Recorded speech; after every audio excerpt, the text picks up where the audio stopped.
కోటి మొక్కలు నాటి వనజీవి రామయ్యగా పేరు తెచ్చుకున్న మొక్కల ప్రేమికుడు వనజీవి రామయ్య కన్నుమూశారు. శనివారం అంటే ఏప్రిల్ 12, 2025న తెల్లవారుజామున గుండెపోటుతో మరణించారు రామయ్య. దాదాపుగా కోటికి పైగా మొక్కలు నాటి సరికొత్త చరిత్ర సృష్టించారు.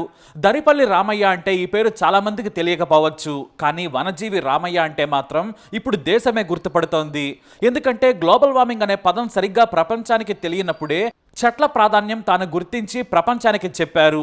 ఎందుకంటే చెట్లుంటేనే ప్రకృతి సమతుల్యంగా ఉంటుంది, లేదంటే మనిషి మనుగడే కష్టమని గుర్తించారు ఆయనకు చెట్లు నరుకుతూ వెళుతున్న వారిని చూసి భయం వేసింది. ఇలా నరుక్కుంటూ వెళితే చివరకు వానలు లేక కరువుతో చస్తాం, లేదా వరదలతో అంతా కొట్టుకుపోయి రోడ్డున పడతాం. కనీసం నేలపై మొక్క కూడా మొలకెత్తని రోజులు వస్తాయని అనుకున్నారు రామయ్య. అలా అని ఆయన బాధతో ఊరికే ఇంట్లో కూర్చోలేదు.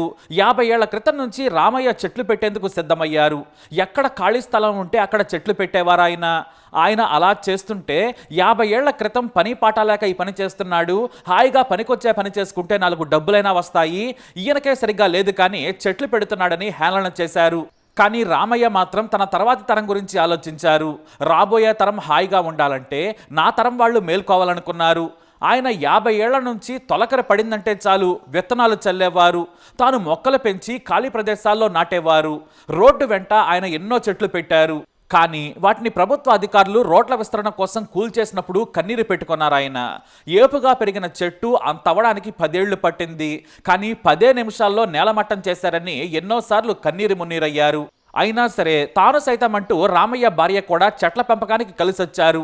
ఎవరు ఏమన్నా సరే నవ్వుకున్నా హేళన చేసినా తన తరం వారితో పాటు తర్వాతి తరం కూడా చల్లగా తాకాలని చెట్లు పెట్టడం మొదలుపెట్టారు. అయితే ఆయన పెద్దగా చదువుకోకపోయినా సరే చెట్ల మీద ఎంత ఆసక్తి ఎందుకు నెలకొంది? చెట్టే మనిషి మనుగడకు కారణమవుతుందని ఎలా తెలుసుకున్నారంటే దాని వెనుక ఆసక్తికరమైన కథ ఉంది. దరిపల్లి రామయ్యది ఖమ్మం జిల్లా రెడ్డిపల్లి గ్రామం. ఆయన కుటుంబం ముక్తగూడెం అనే గ్రామానికి వచ్చి స్థిరపడ్డారు. అదే గ్రామంలో 5వ తరగతి వరకు చదువుకున్నారు ఆయన. 15 ఏళ్ల వయసులోనే కొనిజర్ల మండలం తొంబలపల్లి గ్రామానికి చెందిన జానకమ్మతో రామయ్యకు పెళ్లి జరిగింది. అతనికి పెళ్ళైనా సరే తన చిన్ననాడు 5వ తరగతి చదువుతుండగా మల్లేశం అనే టీచర్ చెప్పిన పాఠాన్ని మాత్రం మరిచిపోలేదు రామయ్య. మొక్కల పెంపకం లాభాలు అనే పాఠాన్ని అందరికీ అర్థమయ్యేలా చెప్పారు మల్లేశం మాస్టారు. భవిష్యత్తులో మనిషి ఉన్న చోటే హాయిగా బ్రతకాలంటే మాత్రం చెట్లు పెంచాలి.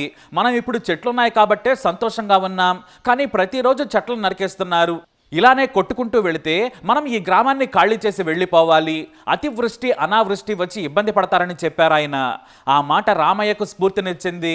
మనం చెట్లు పెంచాలని అప్పుడే ఆయన నిర్ణయించుకున్నారు. తన చిన్న వయసులో ఆయన మాటలను ఇంట్లో పట్టించుకోలేదు. కానీ వెంటనే వానాకాలంలో దగ్గరలోని అటవీ ప్రాంతంలోని మొక్కలు తెచ్చి ఖాళీ ప్రదేశంలో నాటేవారు.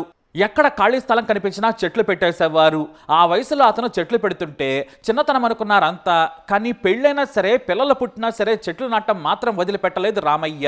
తన ఇల్లు ఎకరం విస్తీర్ణంలో ఉండడంతో మొత్తం చదును చేసి భారీగా చెట్లు పెట్టారాయన. అదే ఇంట్లోనే ఆయన మొక్కలు పెడుతూ కుటుంబం కూడా చూసుకున్నారు. 3 కొడుకులు 1 కూతురు పుట్టినా కూడా వారితో పాటే చెట్లను కూడా నాటారు. లక్షల్లో ఆయన మొక్కలు నాటారు. కానీ ఆ వయసులో ఇంట్లో వారిని వదిలేసి చెట్లు పెడుతున్నారని దగ్గర వారే రామయ్యను హేళన చేశారు. పనిలేని పని అని ఎగతాళి చేశారు. మొదట్లో ఆయన బాధపడ్డా చెట్లు పెడితే మనకు లాభమే కానీ నష్టం లేదు, ఎవరో ఏదో అనుకున్నారని ఎందుకు బాధపడాలనుకున్నారు. తనకు తానుగా ధైర్యం తెచ్చుకున్నారు. అంతేకాదు జానకమ్మ సైతం రామయ్యతో చేయి కలిపింది. ఇద్దరూ ఎండాకాలం వస్తే విత్తనాలు సేకరించేవారు. కష్టమనకుండా వాన పడగానే ఖాళీ స్థలాల్లో వాటిని నాటేవారు. ఇంట్లో చిన్న నర్సరీ పెట్టి గుడి బడి రోడ్డు అనే తేడా లేకుండా మొక్కలు నాటారు. 50 ఏళ్లుగా రామయ్య నాటిన చెట్లతో చుట్టూ అంతా పచ్చగా తయారైపోయింది. ఇక పిల్లలకు పెళ్లిళ్ళైన తర్వాత రామయ్య ఏకంగా వృక్షో రక్షతి రక్షితః అనే బోర్డును మెడకు ఉంచేసుకొని సైకిల్ మీద తిరుగుతూ చెట్లు నాటేవారు. అంతేకాదు చెట్లు నాటుతూ వాటి విలువ ఆయన అందరికీ చెప్పేవారు. ఆ వయసులో కూడా అర్థం చేసుకోకుండా నవ్వేవారంతా. నవ్విన వాడి పళ్ళే బయటపడతాయనుకొని తాను మొదలుపెట్టిన చెట్ల యజ్ఞం మాత్రం ఆపలేదు. ఆరోగ్యాన్ని సైతం లెక్క చేయకుండా ముందుకు సాగారు. ఇక ఆయన వృద్ధాప్యానికి వచ్చేసరికి జనాలకు చెట్ల ఉపయోగం తెలిసింది. రామయ్య చేసేది మంచి పనే అని చాలామంది గుర్తించారు. తమకు తాముగా చెట్లు పెట్టుకునేవారు.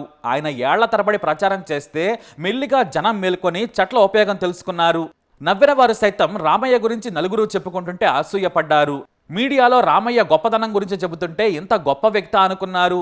1995లోనే కేంద్ర ప్రభుత్వం నుంచి వనసేవ అవార్డును గెలుచుకున్న రామయ్య 2017లో ఏకంగా పద్మశ్రీకి ఎంపికయ్యారు. పద్మశ్రీతో భారత సర్కారు ఆయన సత్కరించింది. తాను చెట్లు పెడుతుంటే హేళన చేసిన వారికి పద్మశ్రీ ఓ సమాధానం అంటారాయన. తాను అందరి మాదిరిగా సిగ్గుపడి ఉంటే ఇన్ని చెట్లు పెట్టేవాడిని కాదన్నారాయన. భవిష్యత్తు తరాలు ముఖ్యమనుకున్నారు. నేటికి ఆయన్ను ఎవరైనా శుభకార్యానికి పిలిస్తే విత్తనాలను కానుకగా ఇస్తారు. వేడుకలకు వచ్చిన వారికి విత్తనాలిచ్చి నాటమని చెబుతారు. వనజీవి రామయ్య భార్య జానకమ్మ, 9 సంతానం. ఓవైపు కుటుంబ భారాన్ని మోస్తూనే దశాబ్దాలకు పైగా మొక్కలు నాటుతూ వచ్చారు. ఇక విశేషం ఏంటంటే మనవళ్ళు మనవరాళ్లకు కూడా ఆయన చెట్ల పేర్లే పెట్టేశారు. ఒక ఆమె పేరు చందన పుష్ప, ఇంకో మనవరాలి పేరు హరిత లావణ్య, అలాగే ఇంకో పాపకు కబంద పుష్ప అని పెట్టారు. మరో మనవరాలికి వనశ్రీ అని నామకరణం చేశారు వనజీవి రామయ్య. పద్మశ్రీ తర్వాత చాలా రాష్ట్రాలు వనజీవి రామయ్య గొప్పదనం గురించి చెబుతూ చెట్ల పెంపకాన్ని చేపట్టాయి. తెలంగాణ సర్కారు 9వ తరగతి తెలుగులో రామయ్య గురించి పాఠ్యాంశంగా పిల్లలకు బోధిస్తోంది. 6వ తరగతి సాంఘిక శాస్త్రంలో సైతం రామయ్య జీవిత పాఠాన్ని, చెట్ల పెంపకం యొక్క ప్రాముఖ్యతను వివరిస్తూ పాఠాలను పిల్లలకు చెప్పేలా ప్రభుత్వ సిలబస్లో చేర్చింది.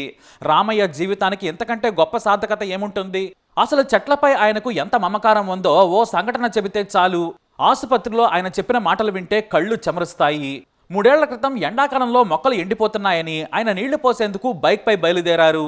చాలా స్లోగా వస్తున్నా కూడా మరో వాహనంలో వస్తున్న ఓ యువకుడు ఆయన్ను వేగంగా ఢీకొట్టారు.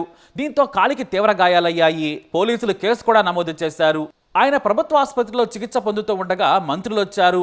అలాగే పార్టీలకు అతీతంగా రాజకీయ నేతలు వచ్చారు. అంతెందుకు, చివరికి కలెక్టర్ కూడా వచ్చి పరామర్శించారు. ఆ సమయంలో తన ప్రమాదానికి కారణమైన యువకుడిపై కేసు పెట్టొద్దన్నారు రామయ్య. అతనితో 100 మొక్కలు నాటించండి సార్, అదే అతనికి శిక్ష అని కోరారు వనజీవి రామయ్య. అందుకు మంత్రులు సరేనన్నారు. అలా తనకు యాక్సిడెంట్ చేసిన వ్యక్తిని క్షమించడంతో పాటు మొక్కలపై తనకున్న ప్రేమను కూడా చాటుకున్నారు వనజీవి రామయ్య. ఆ ఒక్క సంఘటనతో ప్రపంచవ్యాప్తంగా ఆయన గురించి చాలా మందికి అర్థమైంది. బంధువుల ఇళ్లలో పెళ్లిళ్లకు వెళ్ళినా సరే మొక్కలను, విత్తనాలను బహుమతులుగా ఇచ్చి పెంచమని ప్రోత్సహించేవారు. ప్లాస్టిక్ డబ్బాలు, విరిగిపోయిన కుర్చీలు, కొండలు, రింగులు, ఇలా ఆయన తన హరితహారం ప్రచారానికి సాధనాలుగా ఉపయోగించలేని వస్తువు అనేదే లేదు. వాటికి తన సొంత డబ్బులతో రంగులద్ది, అక్షరాలు రాసి తలకు ధరించేవారు. అలా తను ఎక్కడికి వెళ్ళినా మొక్కల పెంపకంపై అవగాహన కల్పించడం ఆయనకంటూ దేశవ్యాప్తంగా ఓ గుర్తింపు తెచ్చిపెట్టింది. ఎక్కడ ఏ కార్యక్రమాలు జరిగినా సరే వృక్షో రక్షతి రక్షితః అని రాసి ఉన్న ప్లకార్డులను తగిలించుకుని ప్రచారం చేసేవారు. అడిగిందే ఆలస్యం. 120 రకాల మొక్కల చరిత్రలను అలవోకగా వివరించేవారు ఆయన. 1 కోటికి పైగా మొక్కలు నాటి ట్రీ మ్యాన్ ఆఫ్ ఇండియాగా గుర్తింపు పొందిన రామయ్య సేవలకు గాను పలు సంస్థలు అవార్డులతో ఆయన సత్కరించాయి. 2005 సంవత్సరానికి సెంటర్ ఫర్ మీడియా సర్వీసెస్ సంస్థ ఆయనకు వనమిత్ర అవార్డు అందించింది. యూనివర్సల్ గ్లోబల్ పీస్ అనే అంతర్జాతీయ సంస్థ ఆయనకు గౌరవ డాక్టరేట్ ప్రదానం చేసింది. 1995లో భారత ప్రభుత్వం నుంచి వనసేవ అవార్డు దక్కింది. ఇక ఆ తర్వాత పద్మశ్రీతో సత్కరించింది కేంద్రం. ఇక మహారాష్ట్ర ప్రభుత్వం వనజీవి రామయ్య జీవిత పాఠ్యాంశాన్ని ప్రవేశపెట్టింది. అంటే మన తెలంగాణలోనే కాదు, పక్క రాష్ట్రమైన మహారాష్ట్రలో కూడా ఆయన జీవితం పాఠ్యాంశంగా ఉంది.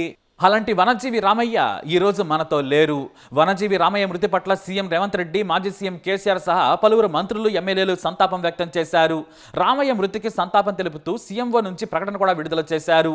వనజీవి రామయ్య గారి మరణం పచ్చదనానికి తీరని లోటని, తెలంగాణ ఓ ప్రపంచ పర్యావరణవేత్తను కోల్పోయిందని మాజీ సీఎం కేసీఆర్ దిగ్భ్రాంతి వ్యక్తం చేశారు. కేంద్ర మంత్రి జి కిషన్ రెడ్డి సైతం రామయ్య కుటుంబ సభ్యులకు తమ ప్రగాఢ సానుభూతిని తెలియజేశారు. వనజీవి రామయ్య తన జీవితాన్ని పర్యావరణానికి అంకితం చేసి భావితరాలకు స్ఫూర్తిగా నిలిచారు. మనం సైతం చెట్ల పెంపకానికి నేడే శ్రీకారం చుడదాం. మరిన్ని మొక్కలు నాటి పర్యావరణాన్ని కాపాడుదాం. మరి వనజీవి రామయ్య గారిపై మీ అభిప్రాయాన్ని కమెంట్ ద్వారా తెలియజేయండి. అలాగే ఆయన ఆత్మకు శాంతి కలగాలని కోరుకుందాం.